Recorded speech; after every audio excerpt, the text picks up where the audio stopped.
I take this out.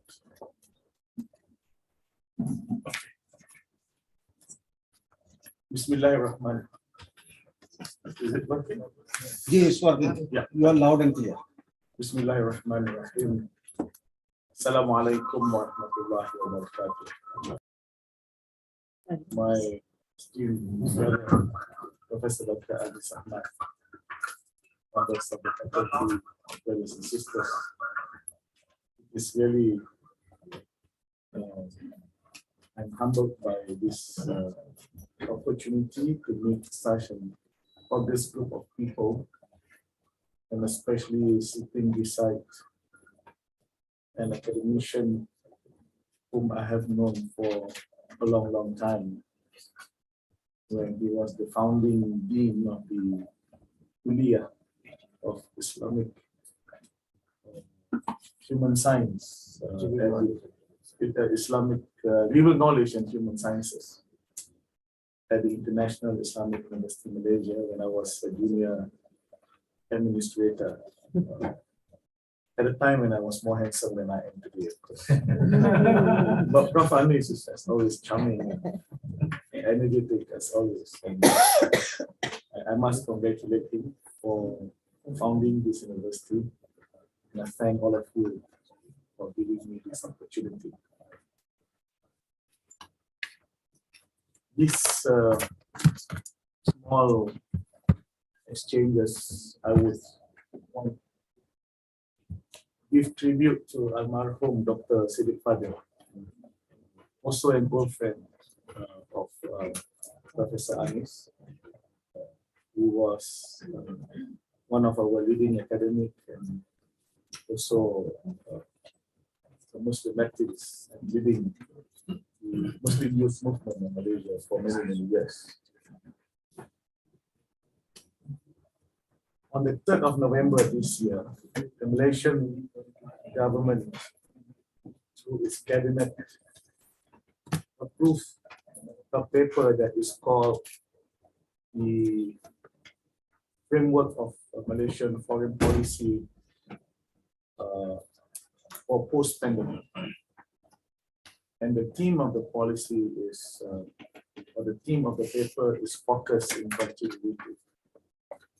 This is only the second time that the Ministry of Foreign Affairs came up with a proper paper on our foreign policy. But that does not mean we have never had foreign policy. Foreign policy has been there since independence. But like in many other countries, as and when there are big changes or events that requires you to do some kind of soul searching, then you come up with a paper. The first paper was in 2018 because in May 2018, for the first time, Malaysia had a change of government. It so happened that the foreign minister who was responsible to write the first paper and the second paper is the same person. It's a coincidence. But this one is because of the pandemic. Why we say continuity? Because the fundamentals of Malaysian foreign policy remains the same. Asean is the cornerstone of our regional activities and relations. We want to be friends to all countries. We want to remain to be active in all of the international platforms like the OIC. And we work very well with some countries in certain areas like Pakistan and a few other countries. We don't really say like-minded countries, because if we say that, then there are some countries who will feel slighted. But there are obviously, which is normal for any country to work closely with some so-called like-minded countries, and Pakistan is one of them. And we continue speaking on issues, voicing or amplifying the voices of the oppressed, of the Mustarafin, like Kashmir, Palestine, Rohingya, and now Afghanistan, and others do. So the fundamentals remain the same. But we are introducing several areas, which is not new in foreign policy in many countries, but it's probably a new focus or new emphasis when it comes to Malaysia, one of which is peaceful coexistence. Back in 2010, 2011, Malaysia mooted an idea called moderation, wasatiyah. But at that time, we did not park wasatiyah within certain foreign relations or international relations framework. So when we start talking about peaceful coexistence, we are very sure that this is part of multilateralism. And this is how we are pushing the agenda of peaceful coexistence. The basic premise or the main premise of peaceful coexistence is actually taken from verse number 13 of Surah Al-Hujurat, Lita'araf, that Allah have created you from male and female and made you peoples and tribes so that you may know each other. That is the basis of peaceful coexistence. When we say lita'arafu, and this is important because sometimes we take it for granted that yes, we know the other and we want to work with the other. But there are some people in certain places, especially when Muslims are living together with a good number of non-Muslims. So probably Pakistan is not included in this list of countries, but Malaysia could be one of them. 65% are Muslim, the others are non-Muslim. The issue here is that sometimes there are people who feel that why is it that we have to live side by side with people who are considered as the other? Whereas Allah has said that if He so wishes, He could have created every one of us as one. I'm not referring to the one ummah, but one ethnic, one language, one culture, one religion, but the diversity that is created by Allah subhanahu wa ta'ala is actually a blessing, a mercy to all, Muslim and non-Muslim. And sometimes we have to remind some of our people that this is God. God is great. God has created us with different languages, different culture, different religion. And we are to, as the Khalifa, we are to manage, we are to lead, we are to administer. There are people who use the term toleration. There is a big debate about toleration in Malaysia, whether toleration is the right way of doing things or we should be doing more than toleration. And I think more and more people have subscribed to the idea that it is not just about toleration, because toleration is like, well, I don't know how, but Azam is on my right and Anis is on my left. How I wish they are not here. Because they are here, I tolerate them. And he and both of them tolerate me. You won't get unity when you simply tolerate the other. Lita'arafu is not about toleration. Lita'arafu is about knowing. Knowing means you know the other You learn about the other, you understand the other, you accept the other, you respect the other, you honor the other, you celebrate the presence of the other. And this is why we thought that as a concept, this is very, very, I think in social science, there is this theory about the empty chair next to you. The chair is filled, but you consider it like it is an empty chair. So you don't speak to the guy who is sitting beside you. Please don't talk to the guy beside you now. Talk to them later. I think among the Muslim Ummah, this is something that we need to embrace to the full. We have our own issues among the Muslim Ummah due to many reasons. Could be political, sometimes because of our different school of thoughts. Unfortunately, sometimes some of us go to war because of this thing.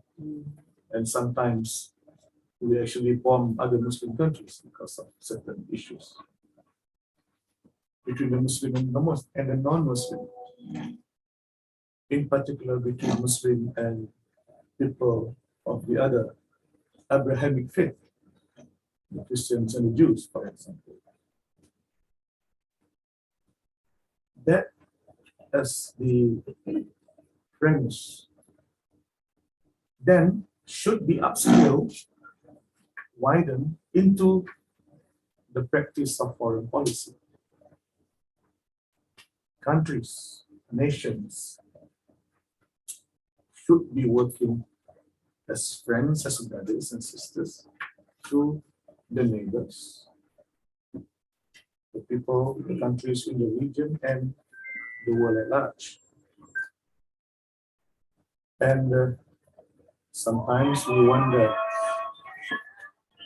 if only Muslim countries can work together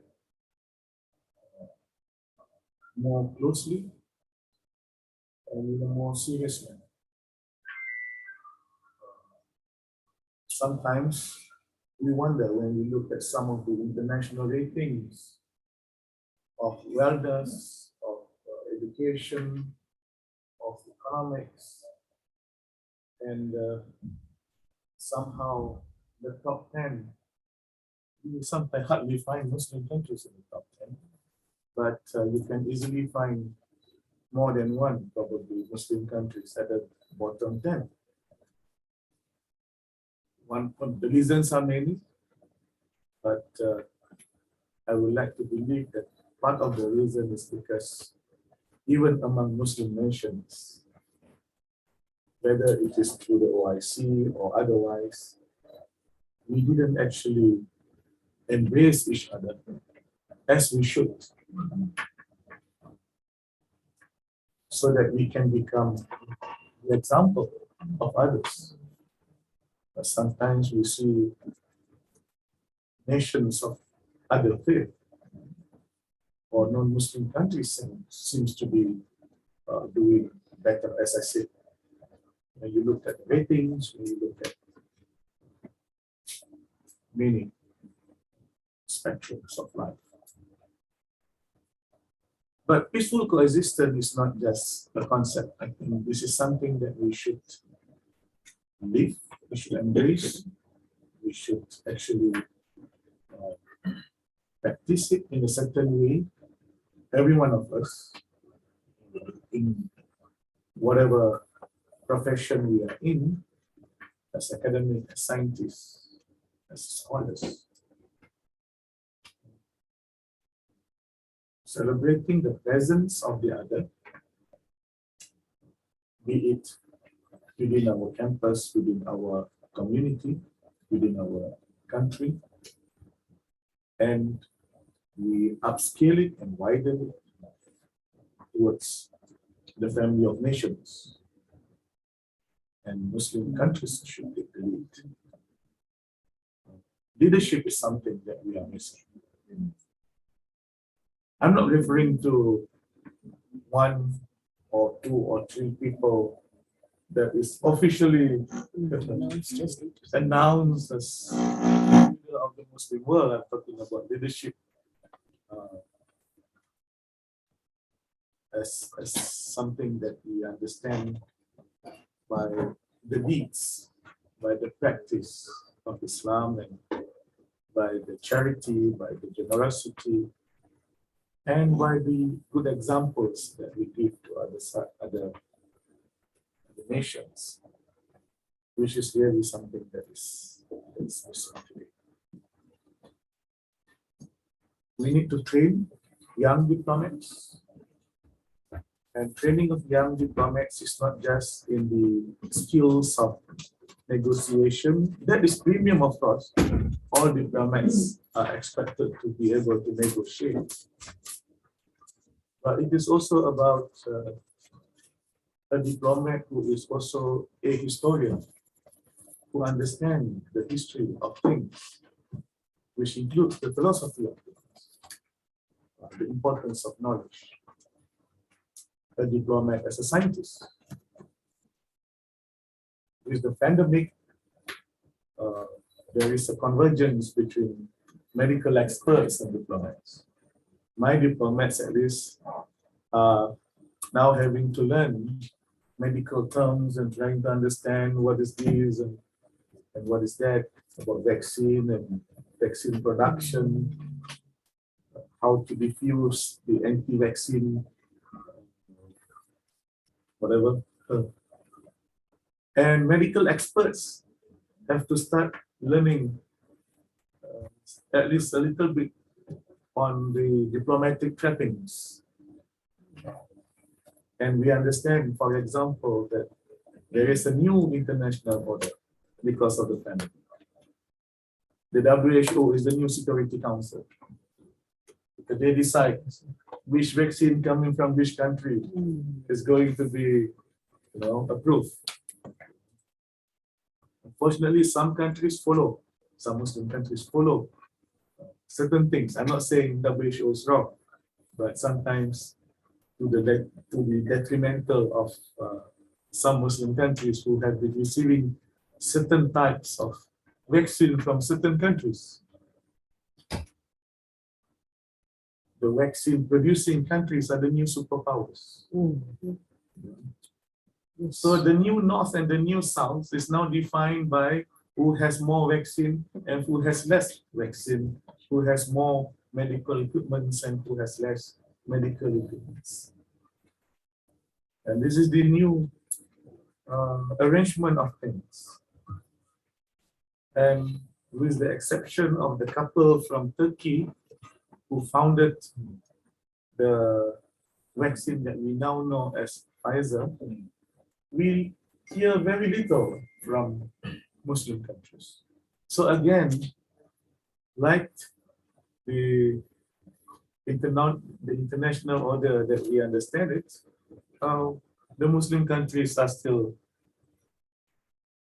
lagging behind, unfortunately. Now, brothers and sisters, I do not intend to speak longer than what I'm supposed to say. I actually want to listen to you and have some exchanges of ideas during the dialogue. We can discuss peaceful coexistence, we can discuss other matters too. If your questions are easy, I will answer. If they are difficult, Anis will answer. Thank you very much. Assalamualaikum. Thank you, Mr. Saf, for giving a very thoughtful comment, particularly in context with the tolerance. First of all, I request Noreen Farooq Sahiba. She is a member of National Assembly and also a member of the Standing Committee of National Assembly of Kashmir. So that is one of the friction area which has to be addressed in global context. Bismillahirrahmanirrahim. I warmly welcome Your Excellency and your team to Pakistan, and we hope that when you're here in this peaceful conference, something good must come out of it. And I would also thank you for Malaysia for raising their voice on Kashmir issue against the Indian atrocities at the international level. And we hope that you continue to do so. I myself, on behalf of my Kashmir committee and the people of Kashmir, are really thankful for you for this. So I'm really sorry that I was late. I have to rush again to the ministry. They are waiting for me for the Indonesian delegation. I really wanted to sit and listen to your good talk. Since you're here, as you know, your agenda here is about the one human crisis. So I would just want to ask you that how do you look at the Taliban government right now? And what strategy do you plan to give it to OIC as for the region and of course in general for the whole world for a peaceful outcome out of this? Thank you. Thank you very much. I think we will discuss the questions and answers after the session. Initially, your point is very well taken, and inshallah, we are going to listen from the minister at the end of the sessions. In the meanwhile, we may start our more panel. Ms. Afshin is here. She's a chairperson of Child Rights Commission, which is equivalent to the federal minister. She would like to say. I would like to leave Sure. Your Excellency. Okay. I'm sorry. Thank I you. have to Thank you do so much. like Thank this, you. Thank you. but they are waiting for me. Thank you. Thank you for coming. Thank you. Thank you so Inshallah, I'll see you tomorrow. much. Okay. We'll meet up.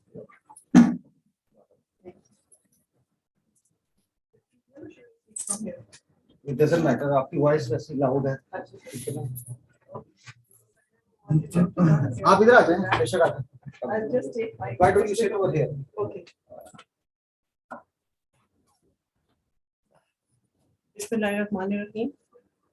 Honorable Minister, our major friend, our guest from Malaysia, Honorable Vice Chancellor, parliamentarians, dignitaries, all the people from press, from various academia, Assalamu alaikum ji. It's indeed a great honor to just give me this opportunity. First of all, to welcome our, brethren country, Malaysia here, and to speak about this peace and conflict and all these initiatives that government of Pakistan has taken, and particularly your interest to come here and deliver a talk. First of all, I would like to congratulate our own country, Pakistan, for taking this initiative of, calling OIC summit. And whenever we talk about peace and whenever we talk about the harmony in the region, Malaysia is one of our brother country, which is always has been there with us, side by side, hands in gloves. And let me just share one very small experience of mine. It's about 2004 when I first time visited Malaysia. And definitely I was really astonished to see the beauty, the natural beauty which Malaysia has been blessed. But what was more promising and beautiful was the interfaith harmony, the harmony, cultural harmony, the religious harmony, and the other, all the people of their coexistence over there. So when I compared it with, our existing South Asian values and practices, that was something I really dreamt of about our country. Now that Pakistan is really working faster on its foreign policy and calling upon all the nations to have peace and stability in the region, rather all over the world, we should rather focus our own, I must say, the need is more for having more stable Pakistan and more stable region. Particularly now that there is US, exclusion from Afghanistan, and now we have to see what are those important steps which government of Pakistan, with its neighboring countries, can take to ensure that this South Asia is far more stable, having a block of its own, friends and neighboring countries. This is something very different after decades and decades, and I have never seen that that initiative, that stance that Pakistan has taken for the first time. And rather his refusal to go to the Democratic Conference of US was something which we had to see a really positive stance of Pakistan, that how it wants more focus in realistic terms. I think Malaysia, whenever we were even, young children, whenever there would be talk about peace and initiatives and interventions, Malaysia would always come into our mind. And in its own country, it has been the, one of those countries which we have been implementing and ensuring and demonstrating those peaceful initiatives. And I'm sure, I'm confident that Malaysia, along with Pakistan and other countries, not only will come forward to have stronger strategies for stable South Asia region, particularly Afghanistan, but also highlight the role of UN also in terms of their mandate. If it is not about all the, one block or the other block or the powerful countries in terms of having imbalance of power, wherever they want to target some developing country, there is always an issue of, one issue or the other, or issuing us various reports, or making this United Nations as a tool of destabilizing various countries. So definitely, we must hold United Nations accountable for their stronger role all over the world in all the regions, particularly in South Asia. And side by side, definitely we should welcome this OIC summit, and we should support this global cause of peace. And particularly when we see the Prime Minister of Malaysia is always talking about the integration, peace, and stability all over the globe, having its Malaysia as the topmost, I must say, demonstrator. Thank you very much. Thank you. It's a very small request, since the Minister has very limited time. He has to proceed somewhere. No, So your comments? I have time. Oh, really? Up to 9 p.m.? Okay. We start 1, 2nd, and then 3rd. Thank you. Acha, theek hai. Sure. Bismillahirrahmanirrahim. May Allah give us only that knowledge which is profitable to the system of humanity. Sir, you spoke wonderful. I recap the word reaction from the history of nations, particularly that was established by the innovation of UNO in 1945. And the third world countries, and especially we may be referred as to reacting the situation. For example, the pandemic. So I would like to highlight the word response, and that there I submit the theme of climate change politics on this forum. That it would be good enough that if this forum takes over 2 projects. Number 1, to profile all the third world countries, particularly the Muslim countries, that where is their status in the international climate change maps, right? Second, that we should know that what is the status of all the Muslim countries in responding to climate change phenomena vis-a-vis their policy making and strategy making. Because I guess that in future, in international relations, as today we say that the people who are more prepared for pandemic, they are the successful, or the North is like that, and the South is like that, who are not prepared well. So I suppose that in coming future, the states who are more prepared for climate change, they would be on the over edge in the international politics. Thank you. Thank you, General Azhar Saab. Please, your comment. More than comment, it's a question. And before the question, few words, that peace comes through balance of power or balance of interests. Or if there is one power and everyone submits to it, that durant rights. Second is, among the nations, there is no morality, there are only interests. And third is the theory of offensive realism by Mearsheimer, that one hegemon will never allow the other hegemon to come up. And now if we look into all these things, within Afghanistan, there are ethnic groups, and within Pashtuns, there are tribes. They have got their own problems.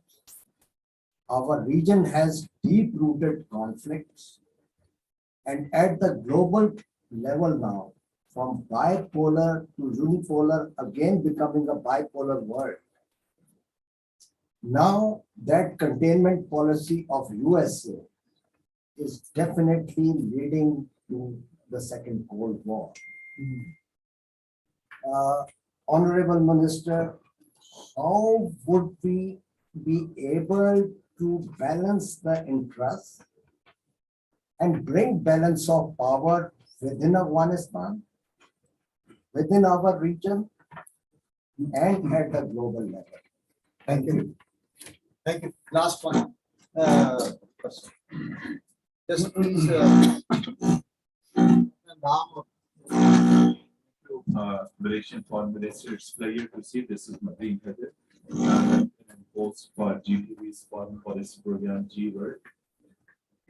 You've seen Malaysia took initiative in 2018, which was called KL Summit, and that was to address the burning issues of the Muslim Ummah beyond OIC. And that initiative united some of the leading OIC countries, and finally Pakistan, which made commitment, also did not participate. However, KL Summit did take place. My point is, OIC response towards issues in the Muslim Ummah is always very great. So the KL Summit, although as I said, it took place, but it united many of the leading countries, including the chair of Saudi Arabia. If this divide exists in the Muslim Ummah, how we will be able to address Afghanistan, Yemen, Iraq, Syria, Libya, and other things? Because within the Muslim world there is divide. And I will request our very honorable ambassador, Najmul Saqib Sahab from Foreign Ministry. He served as a special secretary. He should also be given chance to ask questions. thank you. Thank you, Dr. Wali. Please, please.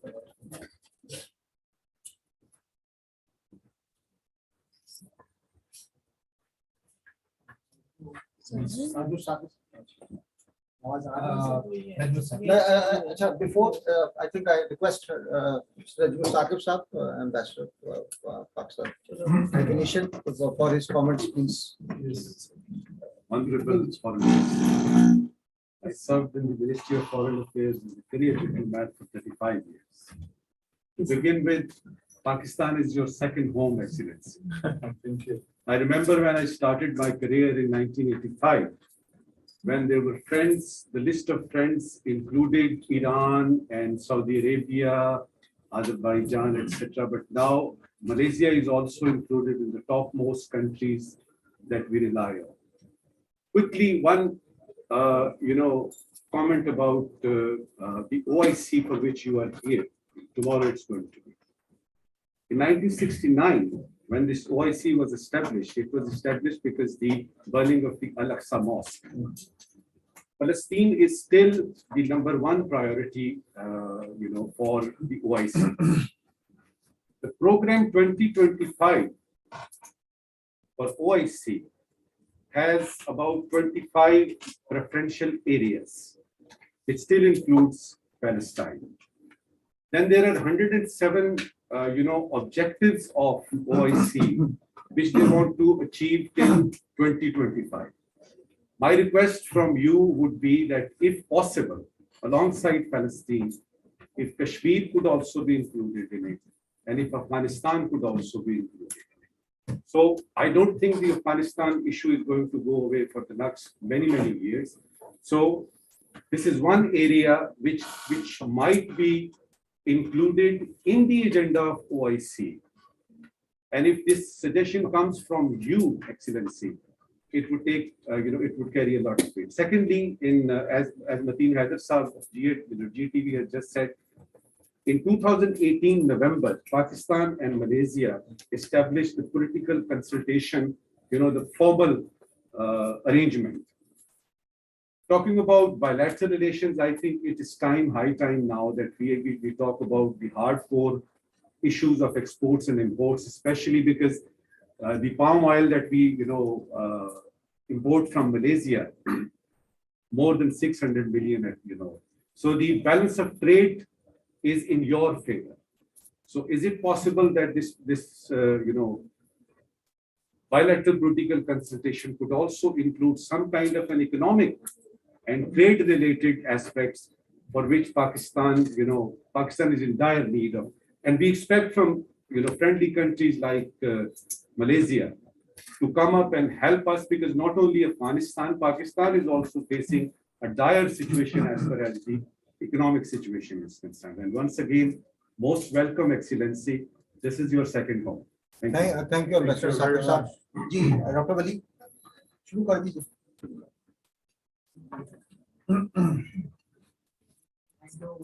Your Excellency, I'd like to draw your kind attention regarding your statement of the Parliament of 25th November this year.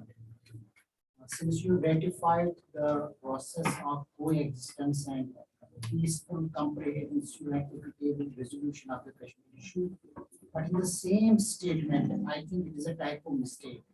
Malaysia is sensitive over human rights violations in Kashmir, interests of the citizens of the said provinces. Your Excellency, this is a point which is not a province of India in any case. It is disputed as per international law and United Nations resolutions. And my second humble submission would be that we do not have oil, definitely, and belong to Indian occupied Kashmir. But we expect support because every and any nation was colonized and they faced the wrath of the power. And same is the same of the Gandhi, which is difficult to say the truth to power, the architect of the India. And we are facing the same situation by that colonial power who faced the wrath from British colonials.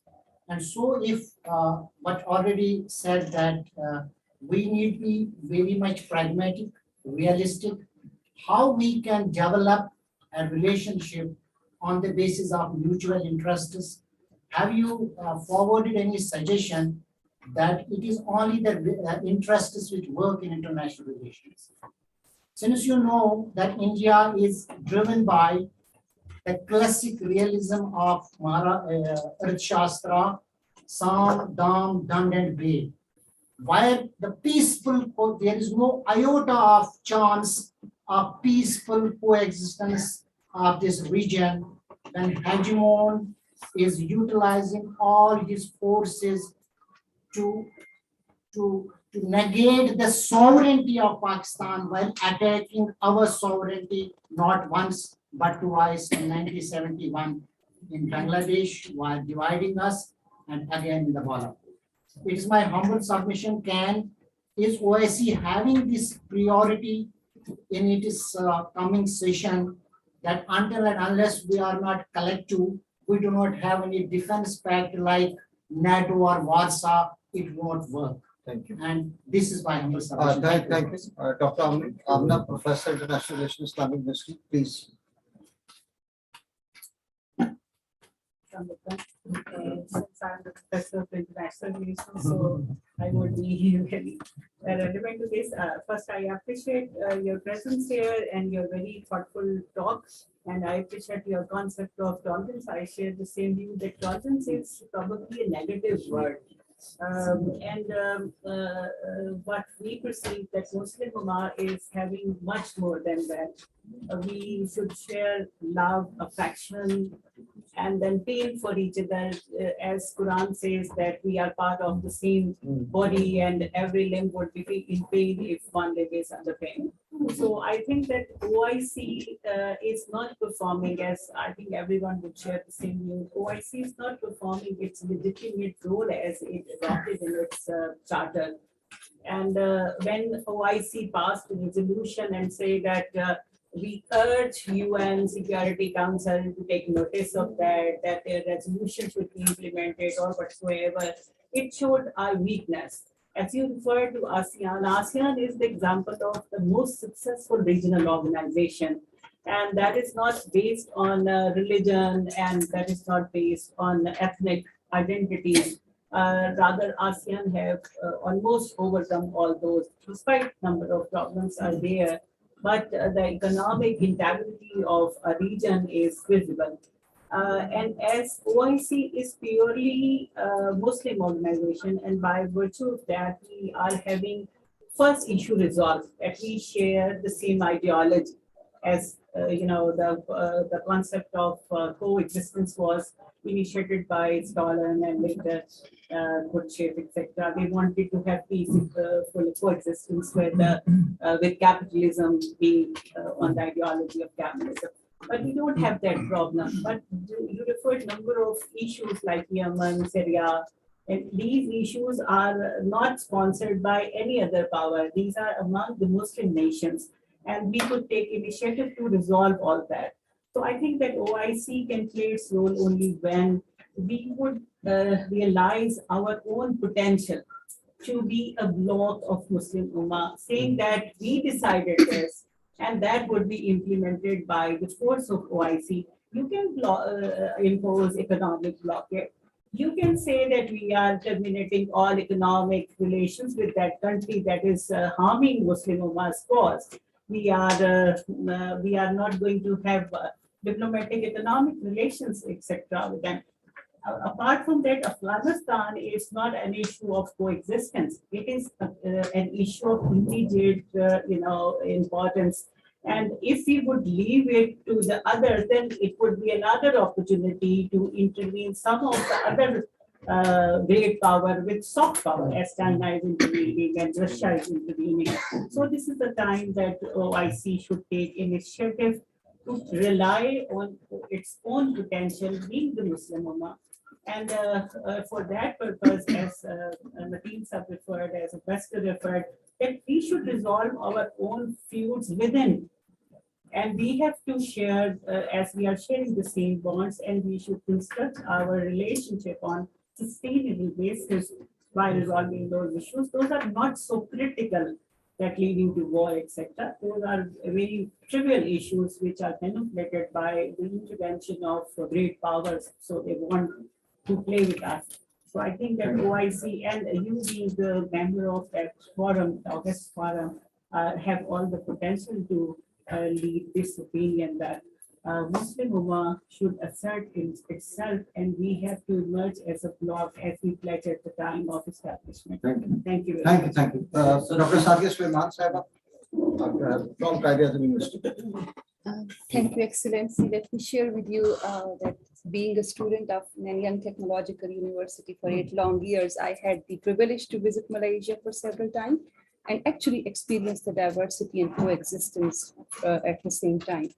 It is not an exaggeration to say that the Malaysian model of adopting and celebrating the diversity is one of the excellent models in the world.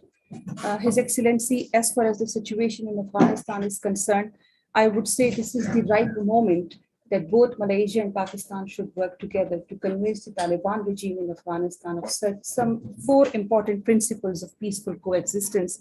And to start with, one is the protection of the basic human rights, especially women and minorities. And second, alleviating real and perceived injustices in the society. And third, fostering principle of political inclusivity, or to put it in your words, to celebrate the presence of others. We have to convince them of that, and containing the spread of the extremism in their society. So the dialogue should not confine to the OIC summit or any other summit. Rather, both Malaysia and Pakistan should engage them from time to time to break this cycle of conflict through peaceful coexistence. Thank you. Thank you. Thank you, Dr. Sadia.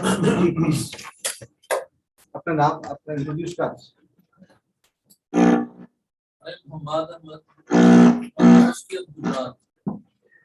Studying there mass communication at Australia. There is main thing we have to feel and understand. Also, we should make Taliban leadership realize, because your voice summit tomorrow will be the focus on Afghan issue. That there is only a solution for a peaceful and coexistence in Afghanistan is only a multi-ethnic government.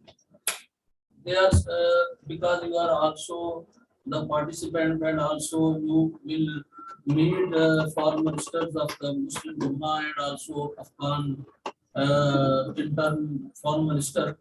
They are still insisting at their own Taliban's organization's government. I visited Afghanistan many times for research purposes. There is only a solution for there are 54% Pashtuns, and our senior told before that there are many issues among the Pashtun tribes. Also, there are Turkmans, there are Uzbeks, there are Tajik Pashtuns, and there are Hazaras. If Taliban will ignore them, peace cannot come without any participation of these ethnic groups. Our humble submission for it that you have to realize them about these. Thank you. Thank you, And Ms. please, only one thing. Ms. Faraz, Just a minute, please. Just- Second thing, our senior brother from Foreign Office said that OIC was established for 107 purposes, and one was the Palestine. Now the leading members of the OIC is going to recognize Israel, and some have recognized. I humbly ask you, where is Malaysia standing now? Thank you. Thank you. Thank you, Ms. Faraz, Thank you so President much. IPDS. Thank you so much. I am so grateful and honored to be present here in this August forum. Seeing you and hearing you is such an honor. One of the important things that we relate to Malaysia is Professor Johan Galtung, who has been part of global chair for global peace there in Malaysia in 2015. He has signed our foundation stone as well. We are his humble followers. He's, father of peace studies. What I would like to suggest and of course discuss about is, as you shared about the others and seeing it from different prisms, we should be needing and focusing on using media as an important tool for emphasizing and projecting each other's image through media forums, especially when we are into the fourth industrial revolution.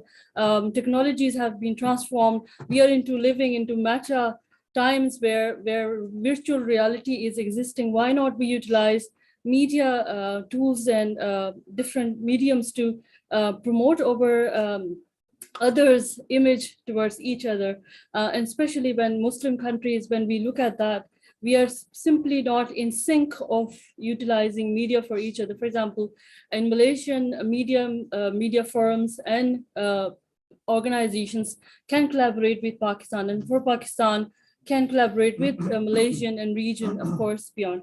My second suggestion would be, as you will be sitting tomorrow, I would like to request and suggest that when we are talking here right now, it's very, very low temperatures there in Afghanistan, and babies and children and women are dying right now. And we can feel that sympathy, but at the same time, you can continue establishing a humanitarian fund at OIC so that you can be able to fund them, not relying on others to have fund or block it, so that through Muslim countries, and of course we are such a large open-hearted people where we do a lot of charity, and I hope that this humanitarian fund can be established during tomorrow's forum, and I'll be happy for that. Thank you. So much. Professor Rajiv. Professor Dr. Najibullah. Sir, in this age of information, globalization, ICTs, the importance of coexistence is very, very imperative. Because peaceful coexistence teaches us that we have to solve our all issues through meaningful dialogue. Meaningful dialogue, and we have to deal all these issues through meaningful participation of all these stakeholders. In other words, we can say that we have to avoid war, because war is not a solution. It is a destruction of resources, both human and non-human. So my suggestion is that Your Excellency will highlight that either it is possible that we will identify a leader who will lead such kind of initiative in this critical situation, because as you identify yourself that there is a gap of leadership. So second, which organization and agency will be held responsible for framing legal framework as well as rule of business for the practice of peaceful coexistence? Thank you very much. Thank you, Dr. Abdul Basit sir from Allahabad Bar University. Please share your comments. Bismillah ar-Rahman ar-Rahim. First of all, I welcome you to your second home, Pakistan, and we really enjoyed your talk.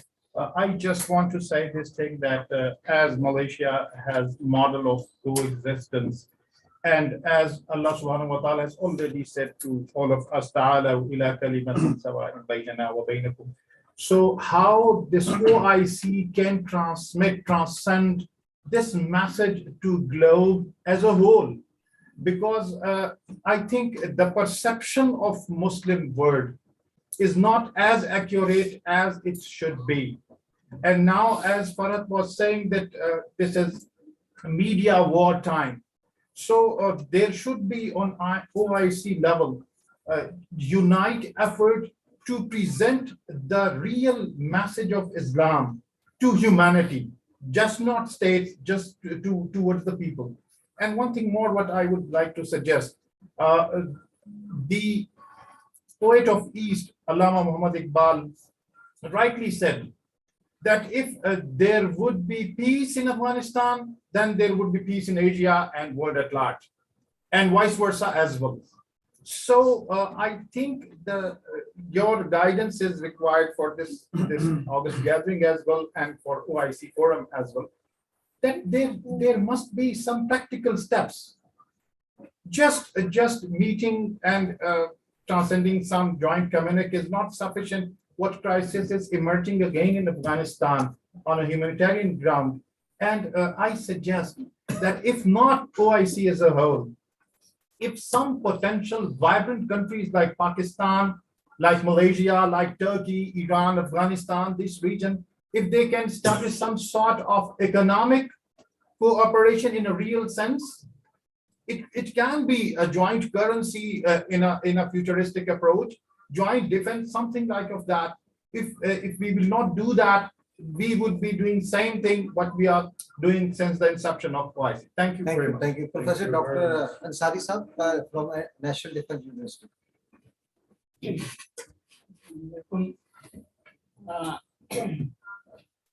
I have been very happy to hear from you, and I wish some of our own ministers could speak like that. But I will go to the roots. The root has been suggested by Professor Basit Iqbal. And I think Malaysia has been advancing in the right way, because you yourself suggested that Dr. Anis was there for Kuliya al-Islamiyya. And at the moment, Malaysia is leading in Pakistan studies. So much theses have been coming from Malaysian University, even topping the whole world. And more than that, they have taken the social science methodology from. And of course, your own, I would say my own as well, Dr. Naqib Attas, who has made a lot of contribution in that. And I may say that it is because of him that most of your intellectuals now can speak the way in which you have spoken. And in that way, I think Iqbal is very great commonality between Pakistan and all other Muslim countries, but it is Malaysia which has excelled in adopting Iqbal's teachings and methodology, and of course all those teachings from the Quran. So I will suggest further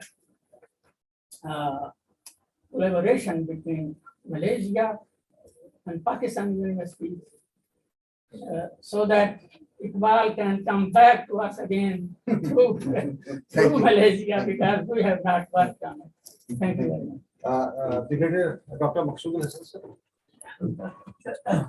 Excellency, my question is that with the position of Taliban government on women empowerment, women's role in the society, and women education, and West perception of Taliban. These are the two positions which are poles apart. Do we have immediate middle ground which the OIC should be insisting on, or are we clear on that as to what OIC would be insisting on settling for and convincing West to get appeased on and convincing Taliban to go to? Thank you very much. Thank you. Dr. Iqrabul Haq, sir, Director General Council of Islamic Ideology, for his remarks or for his short contribution.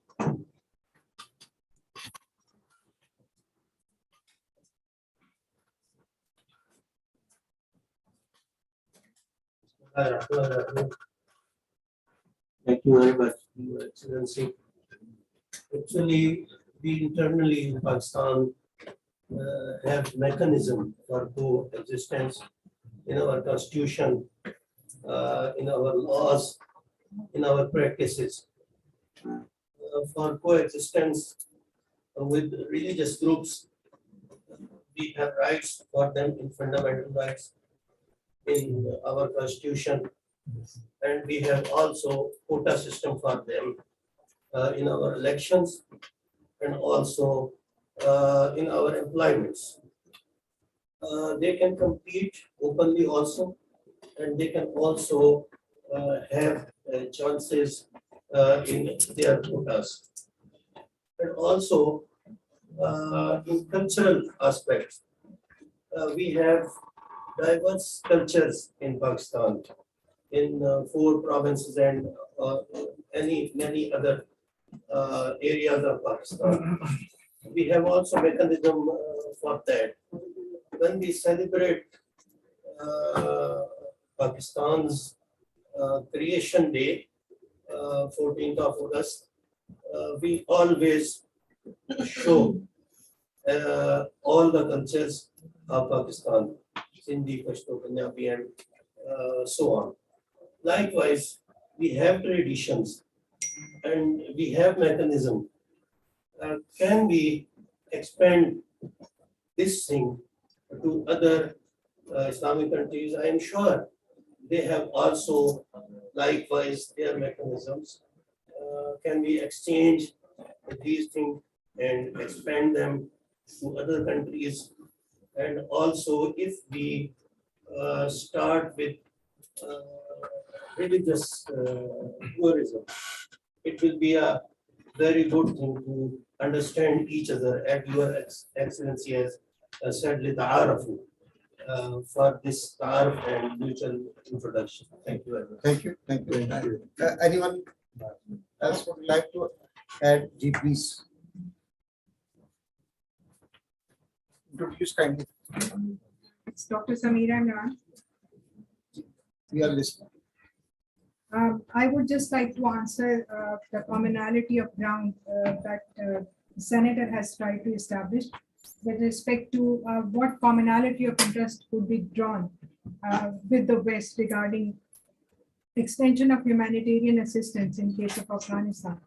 I think there is very much a national law obligation which binds us all together as in the common bond of humanity. It's not working, is it? We can hear you. We can hear you. So the convergence can be built on the basis of the Western doctrines, on the basis of the Western doctrine of the national law, which binds all of the human beings in the national bond of humanity. That's point number 1. Because and the national bond of humanity is basically the binding principle which binds all of us as species being. So welfare of that humanity is obligatory upon the world community. So that point should be impressed by the OIC in its tomorrow's meeting. Secondly, the universal ethics of all religious precepts, basically they are unified with respect to the certain observation of certain values and certain principles. So despite the diversity that we have in terms of the religious practices and differences of religion, there are certain universal ethics which are binding and which bind us all together. So I think the convergence of interest can be built on the national law obligation, and the OIC forum can be used to press upon the United Nations that it has to abide by extension of fundamental human rights to all, especially those who are suffering in case of Afghanistan. And the OIC can serve as the best forum in this regard. Thank you so much. Thank you. Dr. Khurram Khan Sahab, please. You are a Malaysian graduate. Yes, sir. Assalamu alaikum. Actually, I don't have any question, but definitely I would like to say that Malaysia has been my second home. I've been going there for a number of years now. Even when I was working in petroleum companies, so I used to go to Petronas Gas Conference. And I was lucky enough to have the opportunity to teach at UTF for 1 year. And I also did my PhD from UTF, courtesy of Dr. Anis Ahmed in 2017. So I love really Malaysia and Malaysia, and I'm glad that you are here. I'm very, very happy and welcome you. Thank you. Thank you. Anybody else? Ji, Dr. Saib. Yeah.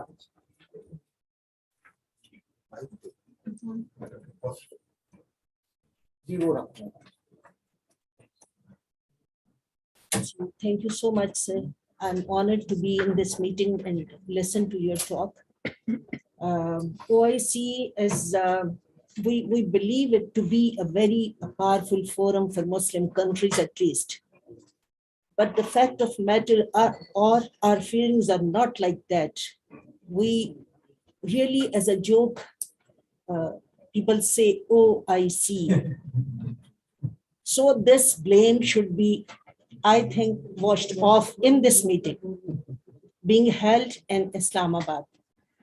Coming to the country issues of the region where you are sitting tomorrow, going to have your meeting. The most important is that of Afghanistan. And there come acknowledgement there, and then their help, and then going to the issue of women's rights and status in their society. I think, and I suggest that I have been to Malaysia and met Sister Hajja Mumtaz, State Minister of Kelantan. She has been to Pakistan. She's a member Council of Trustees of International Muslim Women Union, and I have been chairperson for that. And I suggest that we as NGO and you, both government, Pakistan and Malaysia, if we cooperate or if we collaborate with the Afghan government, we can take that issue to a balanced approach, and we can portray the fact in reality to the world. This we must, I think, plan to do. Thank you so much. Thank you. Thank you. Thank you. I think no other comments are left. So I request the Honorable Minister for his summarized remarks of very diversified comments and the questions. Thank you. Can I have a mic? Yeah, sure. Well, my dear brothers and sisters, thank you so much for the comments and the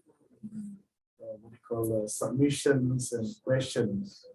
If I were to sit for exam, I'm not so sure if I can survive this.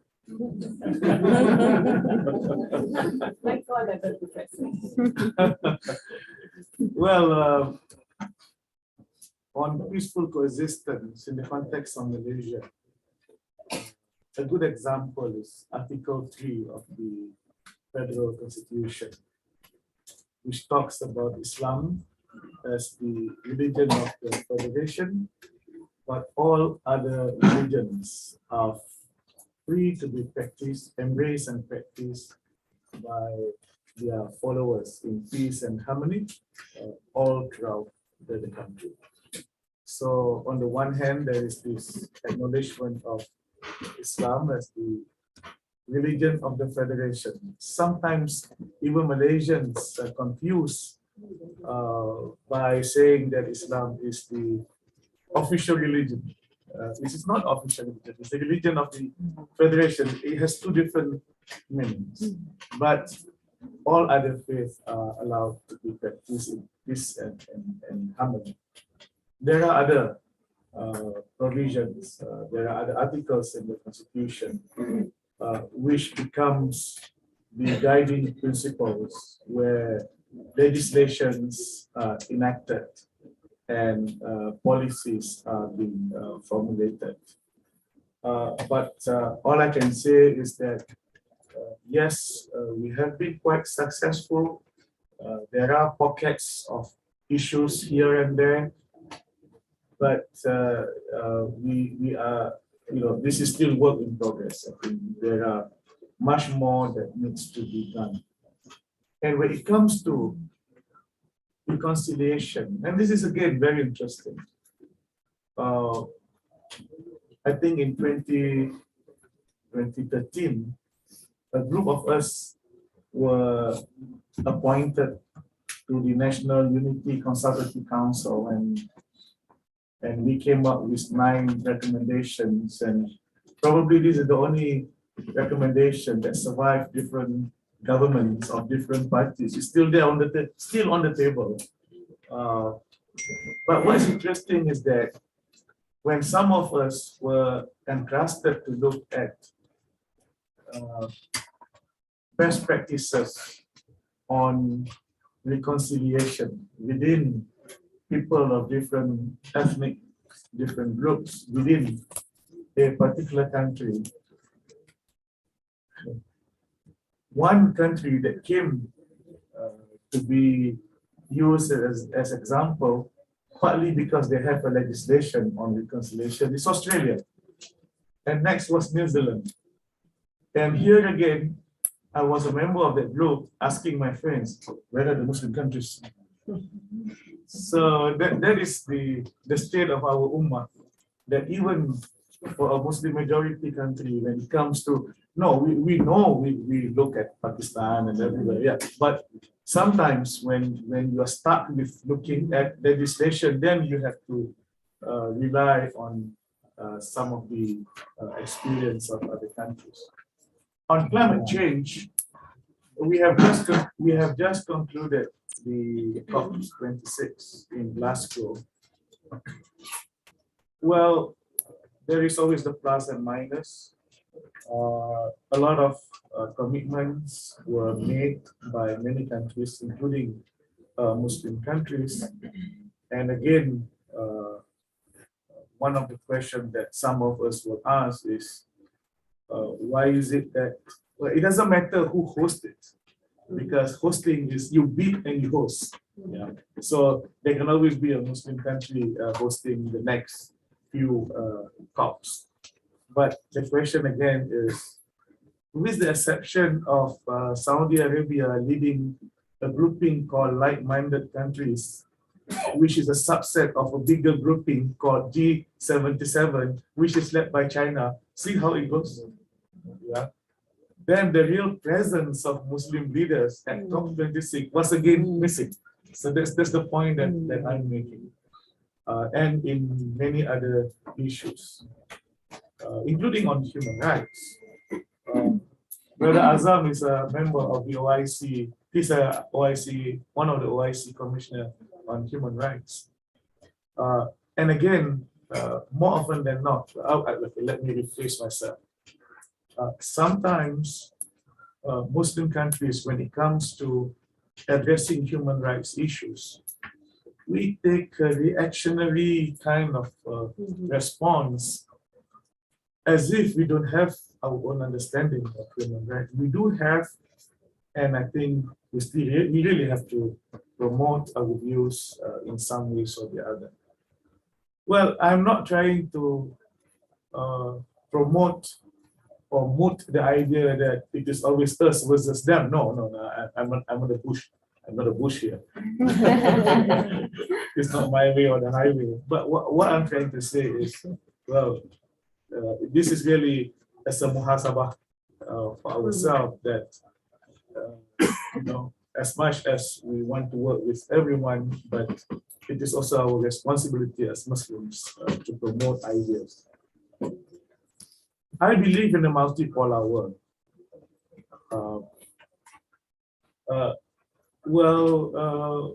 There is still one single very powerful country and another country coming from the east, equally powerful, economically probably really challenging the other country. But the hegemony is still there. We all know, we can feel it. Before I came again to this ministry, I was in charge of communication and multimedia when President Trump attacked Huawei like nobody's business. Many Malaysian telcos were quite nervous because we are technologically neutral in the sense that we are free to choose which technology to work with or to use. So it doesn't matter whether it's Huawei or Ericsson or what have you, but the fact that one of the technology that is being normally used by some of our telcos were under strong attack by President Trump. So Malaysian telcos were very worried. Not that they were campaigning for Biden after that, no. They were not involved. No, just a joke. The question is, for small countries like Malaysia and for many of our Muslim countries, then how do we balance between being neutral or being non-aligned with the ability and the freedom to choose what to do with which country, including the superpower, in what area? There is an international relations concept called hedging. So as much as you want to be neutral and you remain non-aligned, but the concept of hedging allows you to pick and choose what to do. For example, as I said, many of Malaysian telcos use Chinese technology, but most Malaysian students, if they want to study, they go to the US. That's one example, not necessarily the best, but we are free to choose where to send our student. Our telcos are free to choose the technology that they want to do. And what is happening now in the US, as I understand it, there was a time when one or two presidents were surrounded by the neoconservative. But I think after the presidentship of Trump, I think some liberals are also now grouping together to rebuild the international order that they understand as a liberal, what we call, a liberal international order, as they call it. And we are trying very hard, and they are promoting also what is now known as the, well, it's not a new thing, it's been there for a long time, the Indo-Pacific, what they call initiative. And you look at the series of leadership from Washington, DC, visiting Southeast Asia. It started with the Vice President and then the Secretary of Commerce, and most recently with the Secretary of State.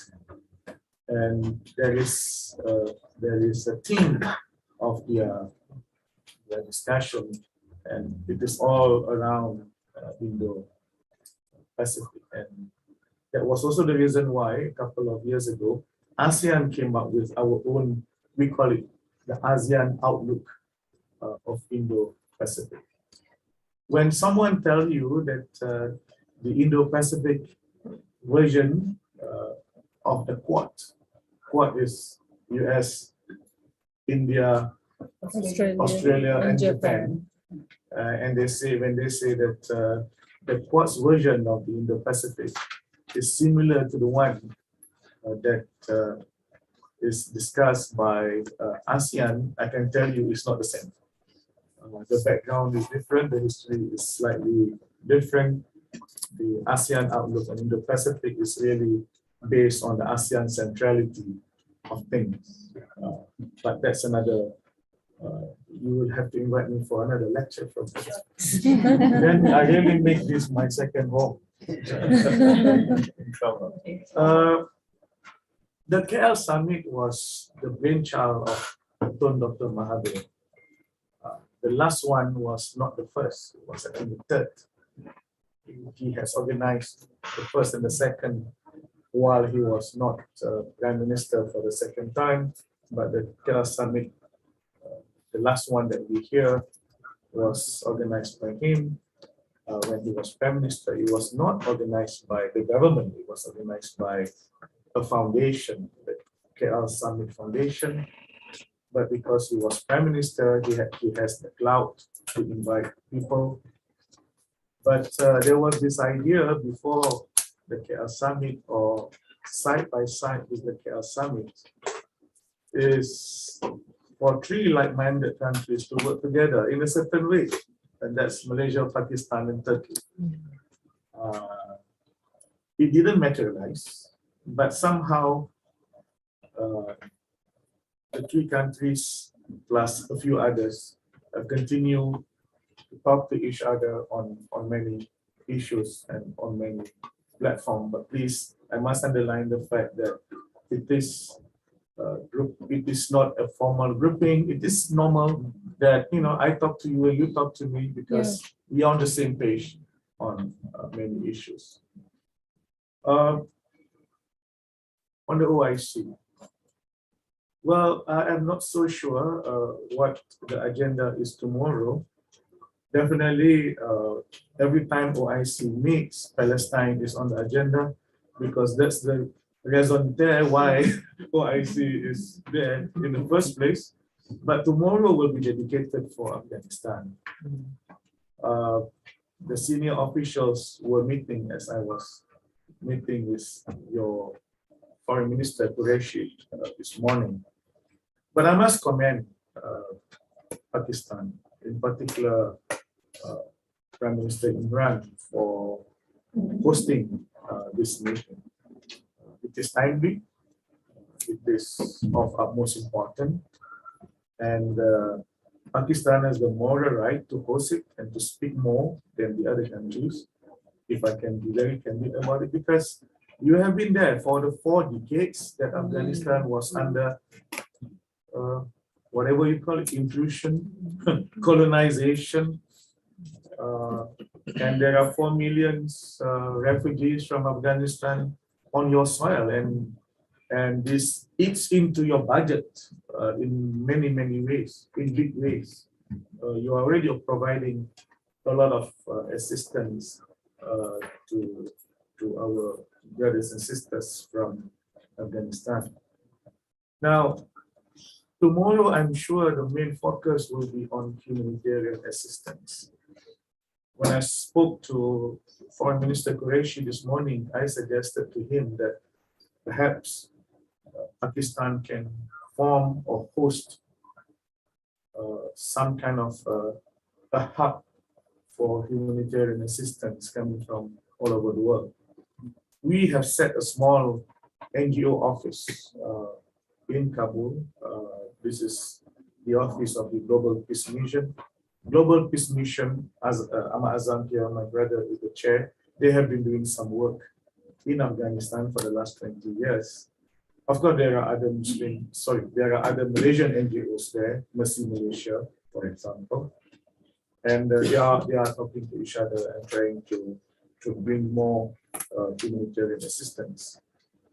We are a small country, but we are also offering some kind of assistance through our technical program, probably training of trainers for teachers. I'm told what is high on the agenda is on technical and vocational training. But teaching them in Kuala Lumpur we can do, but opening schools in Afghanistan, we don't have the funding. We will have, I hope tomorrow, these are the kind of things that there are professionals from countries, not only Malaysia, there are Indonesia, Turkey and whatnot, who can come and do and bring their expertise, but the actual building of assets and equipments needs proper planning and we have to do it properly. But I'm also reminding myself that tomorrow we OIC tomorrow should not repeat the mistakes that has happened in the past. And I'm not saying who, but sometimes international community, when you try to assist, if you are lacking the local and indigenous understanding of things, you may, though your intention is noble, you may do things that might bring up negative unintended consequences or perhaps backlash, because you may have expectations that are not truly grounded, and hence I think tomorrow we should refrain ourselves from arriving at quick fix solution, which, as I said, though the intentions or the intention is noble, but we must make sure that the result is also, we don't bring, we do not create other issues. And for a country like Afghanistan, even when there is a central government, there are active non-state actors able to provide services that central government is not able to provide. So imagine the structure that is there that we have to work with, and therefore I do not expect tomorrow we will be discussing on recognition, because there are parameters that needs to be observed. But again, I reminded my cabinet and my parliament that as much as we have outlined the parameters like inclusivity and women empowerment, allowing people to go to school, especially young girls. But again, we should not fall into the trap of using or imposing certain standards that may not necessarily be the kind of things that for the Afghan it is not necessarily important. I'm reminded that the burqa that they wear has got nothing to do with religion, it's culture. Absolutely. Yeah, and when the Taliban insisted on Sharia law, I don't think we should be jumping up and down. We must really understand what do they mean by Sharia law, because our countries have our own practice of Sharia law, and there are many other things. But our main line is really to believe that reconciliation, reconstruction has to be Afghan-led, Afghan-controlled. They should be able to decide, and we can only facilitate. Reconstruction is a long-term project. Some people in Malaysia are willing to assist the professionals and whatnot. But it's going to be a long haul, and we really have to stand together to work on those things. The media is this is a social media world. I remember when I was first appointed as the minister in charge of telecommunication and multimedia, my daughter, who was 28 at that time, this was like 20 months ago, when I came back, I said, Ayah means Daddy. Daddy, you are now minister in charge of TV. I said, yes. Do you know that your daughter no longer watch TV? Her generation don't watch TV anymore. We don't. TV is a sunset industry. We don't watch TV. Content is something else. Yeah. But the TV, as we understand it, when we were young, is no longer there. But again, we really have to master the technology. I think dialogue is important. We are taught by the Holy Quran on An-Nahl, verse 1 to 5, about calling people to the path of Allah. Ud'u ila sabili rabbika bil hikmah wal mau'izatil hasanah, and then for dialogue, wajadilhum billati hiya ahsan. It is all there, but we really have to practice it. My final submission, if I may, is on the future. Let us not rely only on the OIC. I'm saying this because OIC is there, it can be revised, but the question is leadership. It's not about who is the Secretary General or who is hosting. I think a few countries can show the way. Even in ASEAN, we can have the chair and we rotate the chair every year. But when it comes to certain issues, especially when you want to take off on certain projects, we can make decisions, except for Myanmar, which is difficult. But outside Myanmar issue, we can decide, we can arrive at a consensus quite easily. But to get a project to take off, normally what it takes is 2 or 3 countries to start working. The moment 2 or 3 countries started working on it, then the others will follow. Yeah. Otherwise, everybody will be waiting. That is the kind of leadership that I'm referring to. And in this context, my plea to you is really the network of the academia, the scholars, the professors, the activists, people who are really passionate and committed to the cause. Why would I, a foreign minister, come to Rifa University? It's because I know others. I mean, let's be very candid about it. Yeah. We network. When I go to Jakarta, people will expect me to go and visit National University of Indonesia. But I went to Paramadina, a small university. Why? Because it is a university that was founded by Nurcholish Majid, and the chairman now is Yusuf Kala, the former vice president. Now, this is not the best of example, but all I'm trying to say is each and every one of us here have got our network. So it's not about Rifa University, it's not about Anis, it's not about Nurcholish Majid or Yusuf Kala. It is about each and every one of us who are passionate and committed to the cause, having to network. And please do not estimate your own strength as a networking person. There is always 1 or 2 persons in this room, outside this room, someone who are not even present today, but someone whom you know that you will share. And this is the kind of networking. And for all you know, once in a while, suddenly you go to another seminar and you find someone that even though you have not met, but you can click, or the chemistry, as they call it, works so well that you can easily, push the agenda forward. And we just have to keep on pushing the agenda.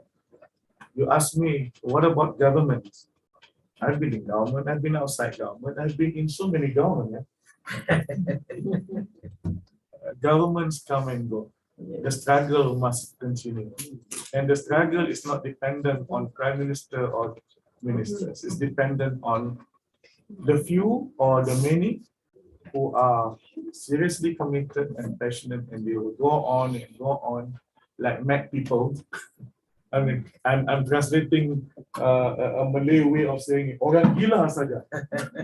We say hanya orang gila, which means only mad people will do this kind of thing.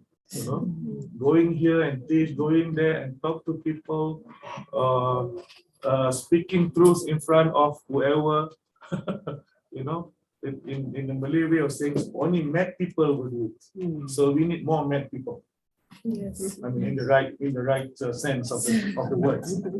So thank you so much. We pray to Allah Subhanahu wa Taala that we are given the leadership and the barakah. And may Allah bless us all. Assalamualaikum warahmatullahi wabarakatuh.